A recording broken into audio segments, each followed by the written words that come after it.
that's interested in learning how to do magic, go down to your local public library, ask the librarian where they have the books on magic, and you can learn how to do all kinds of neat things.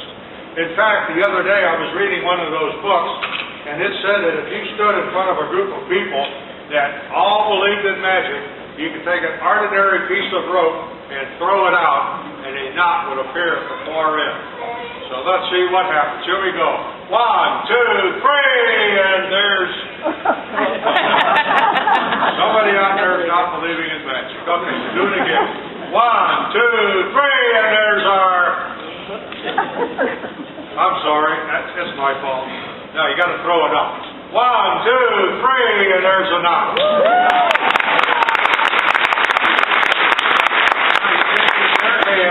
And just slide it down like that, and the knot disappears. Now, I'm not supposed to show you this, but I will. When you do this trick, you start out with a slip knot in the rope. You hold the knot in the palm of your hand. Go through your routine. When you throw it up, the knot appears. Of course, it's a slip knot, so you slide down like that.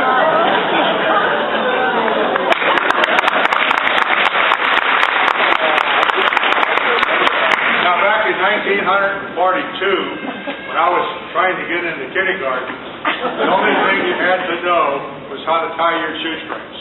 Now, I knew my ABCs, and I could count to 100, but I could not tie my shoestrings. It was the day before Labor Day. Now, back then, school did not start until the day after Labor Day. And my mom worked with me most of that day, and I still could not tie my shoestrings. Labor Day had come, bright and early. Mom's out there showing me how to do, teaching me how to do the shoestrings. I can't do it. I said, well, Mom, can I say my ABCs? She said, you can say your ABCs, but it's not going to do any good. So I said, A, B, C, D, E, F, G, H, I, J, K, L, M, N, O, P, Q, R, S, T, U, V, www.com. I learned how to tie my shoestrings. Well, you know what happens? You tie your shoestrings, one of your brothers said, let's play baseball. You're playing baseball, and the loop ends go through the loop. And the knot starts to get tight. After we played baseball for a while, another brother said, let's shoot baskets. So we started shooting baskets, and the knot got even tighter. After a while, a third brother, I have 6 brothers, by the way, let's kick the soccer ball. So we started kicking the soccer ball, and that knot really got tight. 5 o'clock, Dad called us, okay, guys and gals, come in and eat supper. Very delicious supper that evening. 7 o'clock, Dad said, upstairs, everyone, go to sleep. Got to get up tomorrow morning. Bright-eyed and bushy-tailed. I sat down and looked at that knot, and I said, you know, I'm glad I'm a magician, because all I have to do is go. So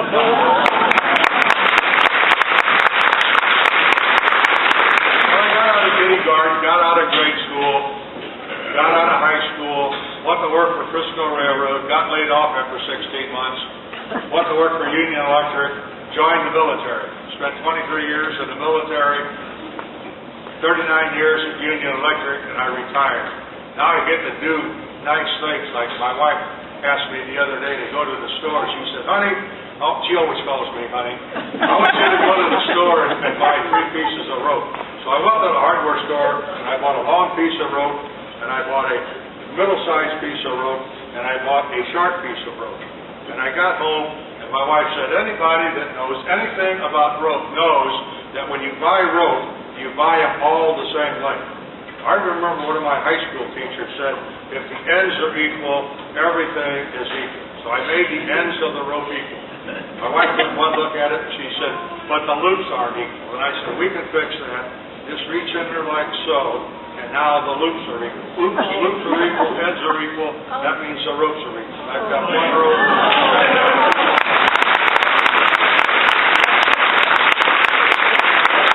However, you know, when I started, I had a long piece of rope, a middle-sized piece of rope.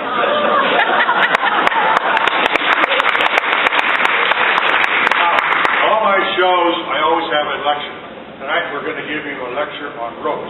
You know you've got a rope when you've got a piece of fiber that's got two ends and a middle. Two ends and a middle. Now, very carefully, I'm going to cut the ends off of this rope. The ends are not cut off the rope. All I got left is the middle. Somebody out there, what's the magic word? Abracadabra. Magically, the ends come back. Okay, what we're going to do, we're going to grab the rope down there at the middle. We're going to bring it up like this, and then very carefully cut the rope. Unfortunately, I cut the rope in the wrong place. Well, I guess what I can do is just tie it back together. Okay, we got the rope tied back together. Now, quiet. Right before your very eyes, this knot will drop down to there. That knot will now rise up to there. Now, somebody out there, I heard him say, if he was a good magician, he could take that knot and run it down to there. And a really good magician could take the knot and run it down to there. And a super magician could even take the knot off. And here we are, back where we started. Piece of fiber.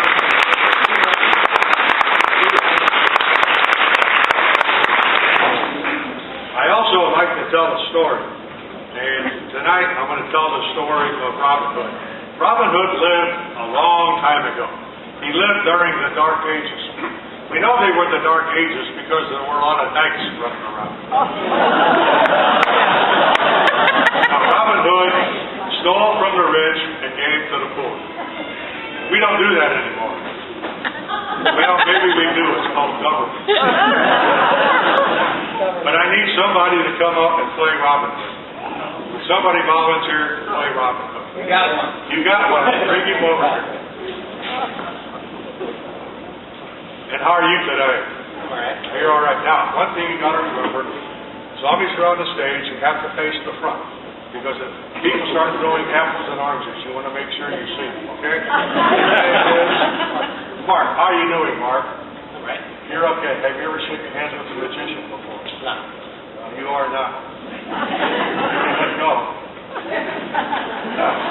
Okay, now, one thing you have to remember, whenever you shake hands with a magician, you have to count the fingers around all your hands. So how many fingers are on that hand? 4. You're smarter than the average person. Most people say 5, then I got to say, no, that was a thumb. So one day while Robin Hood was out, he came across a beautiful necklace, a beautiful bracelet, and a wonderful pair of earrings. And right away he thought, I'm going to give those to my girlfriend. And your girlfriend is Maid Marian. So I need somebody to play Maid Marian. Hold on a minute, we got it. Okay.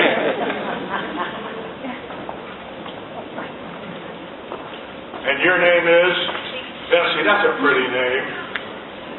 That was my name when I was a little girl. I told Mark, when you're up on the stage, face forward, okay? We don't want to get a chance of getting some rotten fruit. But Robin gave Maid Marian the jewels. And immediately, Maid Marian said, Robin, I want to go into town. Robin, I want to go into town. And Robin said, I don't want you to go into town. I don't want you to go to town. And Maid Marian said, please, Robin. Please, Robin. And Robin said, I'm afraid you're going to be set upon by robbers. I'm afraid you'll be set upon by robbers. And Maid Marian said, I want to show off my new jewels. I don't want to show off my new jewels. So that's where I came in. Robin got the whistle. And I told Maid Marian, place the jewels into the English purse. Hold the English purse in front of you. And if you're set upon by robbers, give them the English purse. Sure enough, a mile from the camp, they were set upon by robbers. And the robbers took the English purse, opened it up, and the jewels were gone. Now, Maid Marian was happy, and Maid Marian was sad. She was happy that the robbers never had the jewels, but she was sad that she never had the jewels. So she come running into the camp, and she said, Robin, you were right. Robin, you were right. And Robin said, how was I right? How was I right?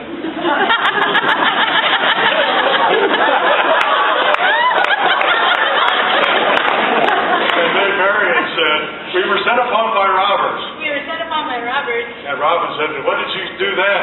And what did said, we gave them the English purse. We gave him the English purse. And when they opened it, it was empty. And when they opened it, it was empty. Robin said, that's why I got the wizard. That's why I got the wizard. So the wizard picked up the empty pan, placed it on the table, put the cover on the pan, slapped 3 times, clapped 3 times, and when he opened it up, there was the beautiful necklace